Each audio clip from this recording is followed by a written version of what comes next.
তো হ্যালো আসসালামু আলাইকুম গাইজ, আমি Ashfin Khan, welcome to my another blog. তো এখানে মুরগির বাচ্চা দেখতেছেন।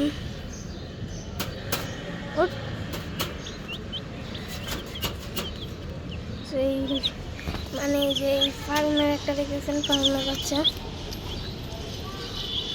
এটাকে আমি মানে দুটো আনছিলাম, এক জোড়া আনছিলাম, একটা মরে গেছে। তারপর কালকে হাটে গেছি, হাটে গিয়ে পাখি বিক্রি করছি আমি। তো অনেকগুলো পাখি বিক্রি করছি। তো এখন আমার কাছে বাজিগার আপাতত আছে 2.5 জোড়া, 2 জোড়া, 1 পিস বাজিগার আছে, আর ককাটেল আছে 1 জোড়া।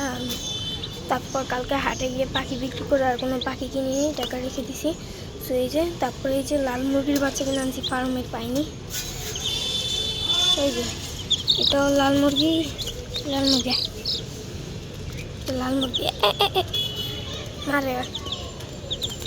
ওর বয়স 1 সপ্তাহ। ওদের বয়স আমি জানি না, ওদেরকে আমি কালকে আনছি, আজকে রবিবার। ওদের থেকে একটু বড়। মুরগির বাচ্চা আমি সাধারণত পালি না, তাও পালতে মন চাইলে পালি। পালতে মন চাইতেছিল, তাই আনছি মুরগির বাচ্চাগুলো। দেখছেন দেখছেন কেমন শুয়ে থাকে,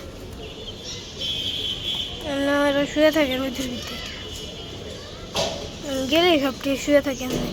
সো ওদেরকে আমি খাবার হিসেবে দিছি, এটার নাম জানি না, এটা ওদের খাবারের নাম আমার জানা নেই। গিয়ে বললি আর মুরগির বাচ্চার খাবার দেন পাখির দোকানে। সো এখানে আমার মুরগির বাচ্চাগুলো আছে। তো এই মুরগির বাচ্চাগুলো বড় হলে আপনাদের সাথে আবার এগুলোর ভিডিও নিয়ে আসবো। তো তার জন্য আপনারা পার্ট 2 লিখে দেবেন। পার্ট 2 লেখা লাগবে না, শুধু মুরগির বাচ্চা কমেন্টে করে দেবেন, তাহলে। এটার বয়স একটু বেশি, এগুলার বয়স কম। এগুলা লাল মুরগি, আমরা যে লাল মুরগির ডিম খাই, এটাই হচ্ছে সেই লাল মুরগি। তো ওদের হিটের জন্য ওগুলো আমার মেয়ে যে এদিকে দেখতে পাচ্ছেন, লাইট লাগা দিছি। এই যে লাইটটা বানাইতে আমার অনেক কষ্ট হয়েছে। তো প্রতিদিন আমি এটা 4 থেকে 5 ঘন্টা এই লাইট জ্বালা রাখি ওদের জন্য। দেখছেন দেখছেন কেমন শুয়ে থেকে, মারামারি করিস না।